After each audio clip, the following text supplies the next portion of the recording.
If, like me, you've bought something or are planning on buying something from Europe, you'll need to know this to get a return on your VAT and import duties that were invoiced from your courier. And before anyone asks why not just buy from the UK in the first place, there are actually some things you can't get from the UK. But anyway, for anyone who might have stumbled across this searching for Brexit-related help with returning goods to the continent, I normally review and demo music tech, but this keeps on cropping up in discussions on Facebook groups and in my comments, and as I've just spent a few days pulling out my hair and finally got it figured out, I thought it might be useful for someone else to know what you need to know. So hopefully this will help, and don't forget, if you bought something for under £135, you don't need to know this anyway because you didn't pay any VAT or import duties. But for any regular viewers outside the UK, this is all just part of the sort of Brexit omni-shambles where no one actually knows what they're meant to do, even the customs office or the couriers or the shops, because no one's literally got a clue. It's really that bad at the moment. So I've got some kit that was sent a month ago. I've paid the VAT, the import duty and the courier admin fees to UPS to get it into the UK, and now I need to return it to Europe. But how on earth do you get the VAT and import duties back? And what's most important to realise here is that although you paid the duty to the courier, so UPS, DHL, FedEx or the post office, you need to apply to HMRC to get it back. The courier administrates the payment as the goods enter the UK, but once they've done that and have delivered the goods, they effectively wipe the hands of anything to do with the customs duty and VAT. They simply refer you back to customs to get your refund. They've taken the payment on behalf of the taxman, and that's as much as they need to do for their admin fee. So what you have to do using HMRC's forms is to tie your request for a refund with your particular original import declaration. And this is all left up to us. And as I say, your original shop can't help with a tax refund and neither can the courier, but you'll need some information from them. And it's not as simple as you might think. I really did set out thinking it wouldn't be too much of a problem. Thought it might be a little bit tricky, but nothing on the scale I came up against. The guidance and advice from HMRC has been worse than useless. In fact, much of it has been wrong and has led me to wasting a whole load of time trying to work out what to do, what forms to fill in and what information is actually needed. I really did spend a few days looking for information no one could give me on a form HMRC said was necessary, which turned out was the wrong one. No one knew it was the wrong one, and no one understood why the information wasn't available. Anyway, so I'll avoid going into a full-on rant and I'll jump straight into the main steps you'll need to take. Firstly, you're going to need to contact the shop you bought it from in the first place and get some sort of refund confirmation. Secondly, you're going to have to get the import documentation from the courier, and that can link the invoice from your shop with the import. Then you've got to fill in a form C285 from UK HMRC, and don't worry, I'll go through all that in a minute. And once you've done all that, you've then got to print everything out and send it in the snail mail. So yeah, even though it's all online, you've got to put it all in the post. And then finally, you've got to sit back and wait for around 5 weeks or so, they say, until you get a decision. Okay, so step one. Tell your supplier, your original supplier who you bought it from, that you intend to return the item. You need to get something from them to demonstrate the return has been approved and that the goods are on the way back to Europe. And that needs to tie in with your original invoice, because you'll need to send something back with your customs form to prove this. I've got 3 things from them. I got a letter of confirmation that states, 1, it's a refund for goods that will remain in the country of origin. In other words, they're not coming back to the UK. It also states the original invoice number used to buy the goods in the first place. And thirdly, it's got the customs tariff number, which is the type of product that's been sent. And then this can tie in with the other bits of information. I've also got a pro forma invoice stating I'm the exporter, and this also has the same customs declaration number, the same customs tariff. In my case, it's e-drums and other electrical and musical instruments without the keyboard. And it also has the return reason. In this case, it's a return for a refund. And the shop also sent me the original invoice just in case I didn't have it. So that all ties everything in with the fact that it's all going back to Europe. They've told me to attach these to the parcel, and I think that's for their benefit to process it when it returns, but they have also told me to send it to UK customs, and I'm not certain it's all needed, as we'll see in step 3, but I'm sending it all anyway just to be on the safe side. So now we've got the information from the shop. Step 2 is getting your import documentation from your courier. And I've been dealing with UPS. It'll be different for each courier. Some might have already given you the information on your invoices when you paid the duty in the first place, but you'll need some specific reference numbers for the customs refund form in the next step. So I needed to write an email to archives@ups.com with a tracking ID in the subject line and a request for the import documentation in the body of the text. And they sent me a few documents. First one was entry advice, it's called, which is asked for on the customs form. The second was a breakdown of the customs and VAT charges, which is useful as the invoice UPS sent me didn't break down the charges, it just listed the brokerage charges and the government charges, so I had to work that out for myself until I got the information from UPS. And again, I need the breakdown for the customs form, so I need to know what was VAT and what was customs. And then they also sent me their invoice for the shipping to the shop, but I don't think that's needed, but as I say, I'm going to throw it all in anyway. So, and that brings us to step 3, which is the big one, it's the UK customs form. So we type in C285 refund into Google to get this web page from HMRC, and this is utterly incomprehensible to most of us, and it's a really poor show all in all by HMRC. So on the top of this page we've got apply for repayment or remission of import duty C285, and ignore all this bit here, although I tried to find out what it meant. You don't have to because I'm helping you. So we'll need to use the customs handling of import and export freight. So ignore all this stuff here. You'll need your VAT registration number, registration subsidiary reference number, entry processing unit, combined nomenclature code to the guts. I've done all this and I've still no idea if I've got a C88E2, substitute entry, original preference certificate, VAT disclaimers, all this sort of stuff. As I say, it's just bizarre wording for stuff that you need for the form. And as I say, I've done the form and I've no idea. So you're not an FPO.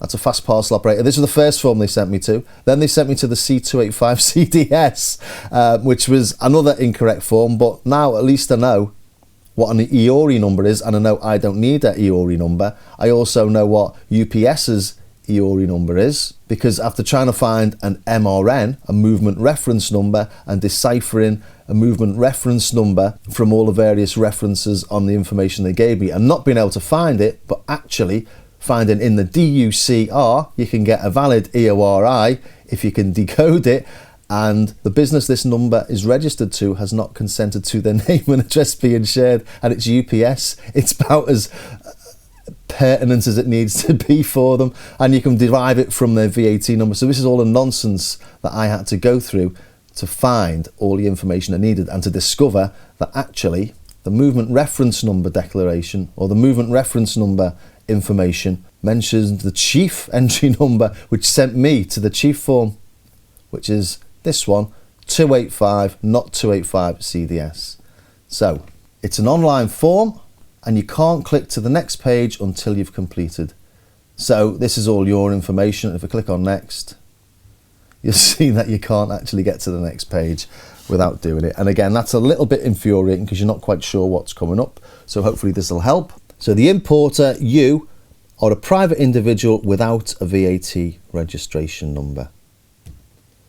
And now we go to the representative details. And here, as I say, this will be FedEx, UPS, DHL. So in my case, it's UPS. Then you've got to find the address of your courier, the telephone number of your courier, and then your VAT registration number of your courier. And all I did was type in UPS VAT number and it pops up here. But that's not the number you need to use. You need to use the VAT ID and drop the hyphens. So it's just a 9-digit number it's looking for. So we question that 9-digit reference number. So it's not actually the full VAT number, it's the VAT ID you'll need. I don't know, let's try DHL VAT number just to see. There we go. So there's DHL's, but we'll need it in this form here, which actually is just 9 numbers. So that's the form we'll need it in. 9 numbers, no hyphens. And then we need this thing called an EPU number and an import entry number. And these are the 2 numbers that will link your entry into the country with your payments, I assume. So what we need to do is we need to get the information that we got from the courier in the first instance in step 2. And this is my UPS entry advice I got from them. And we've got here a number called the customs entry number.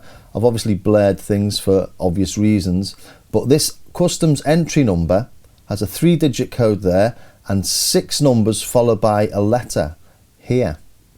So just in the top right, it's not called an EPN and it's not called an import entry number, but the customs entry number on the UPS customs entry advice contains both those digits. And I phoned up someone else at HMRC who thinks I'm right. I've got 5 weeks to work out if they're going to accept this or not, but nothing else on this has any reference to a 3-digit code or 6 numbers followed by a single letter. So it has to be these two up here.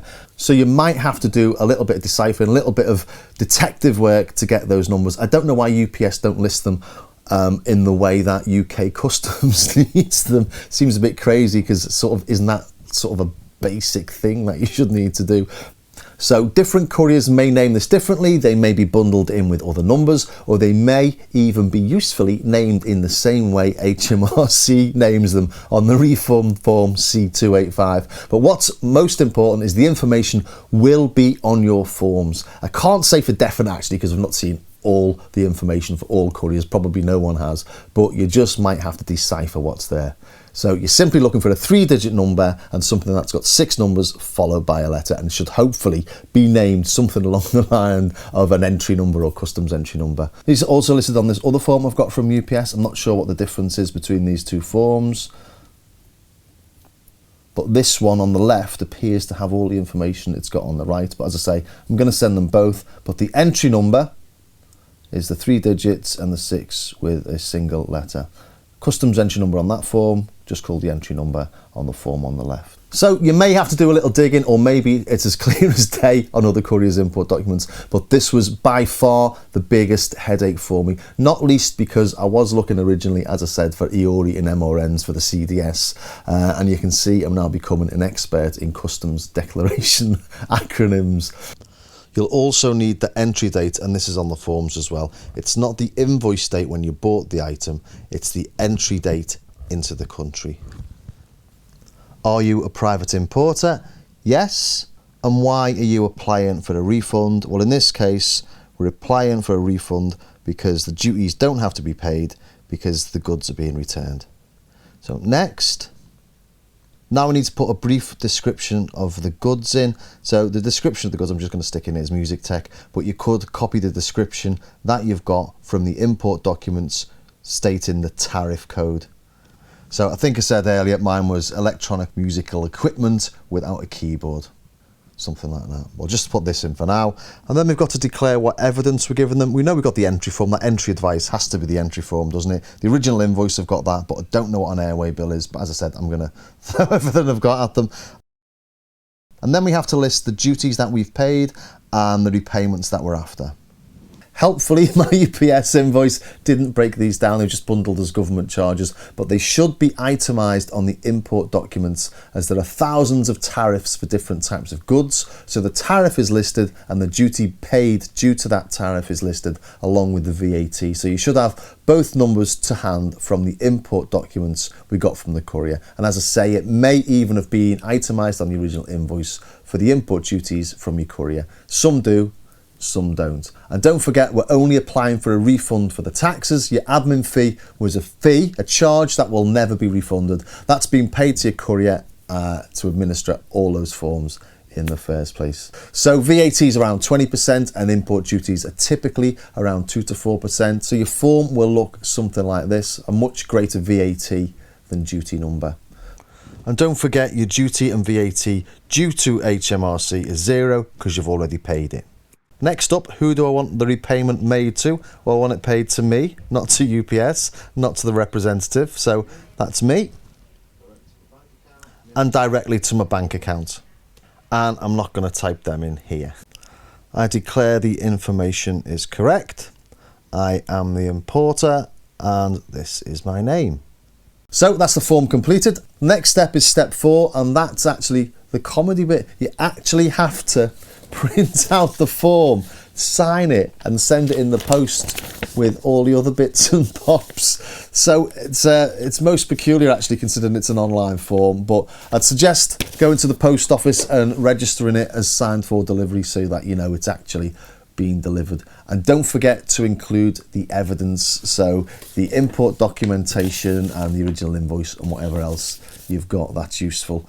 And then it goes full on Monty Python, because we've got to send it via post, and then that post is scanned to a digital format and sent on, rather than us just being able to send the digital copies. Most bizarre. But if you send it by courier, you send it to another address, the address below. And then, as I say, all you have to do is wait around 5 weeks to find out the result. So fun times, that's it. Happy Brexit, everyone. And just to finish, a little rant by saying this has been a complete pain in the backside and an absolute disgrace, if I'm brutally honest. The UK government should have made it simpler for consumers, and if UPS are taking the brokerage charge, then I've paid for a service that they're not actually delivering. It's disgusting, and it shouldn't have taken me this long. The information you need for HMRC should be clear on all the documentation that you get from your courier. If I know what you need, then HMRC and UPS should know what I need and should make it abundantly clear. So you shouldn't have to spend time working it out and trying to decipher from different reference numbers, your EPN and whatever the other one, the reference number was. And when you phone for advice, customs should actually be able to assist you with the form. I should be able to have a conversation with them and say, this is the form I've got, this is the information I've got in front of me, and they should be able to help me complete the form, and of course direct you to the correct form in the first place, or even identify that you're looking for information that isn't required. In other words, they should actually be able to advise. And I'd like to say I'm not the HMRC advice line, so I won't be answering any comments relating to processes or procedures. It's not really what I do, but feel free to try and assist each other in the comments. It might come in as a useful resource for people, anyone in the same boat as me. I'm just putting it out there as it's, you know, might help people who are banging their head against the wall, going round in circles like I was.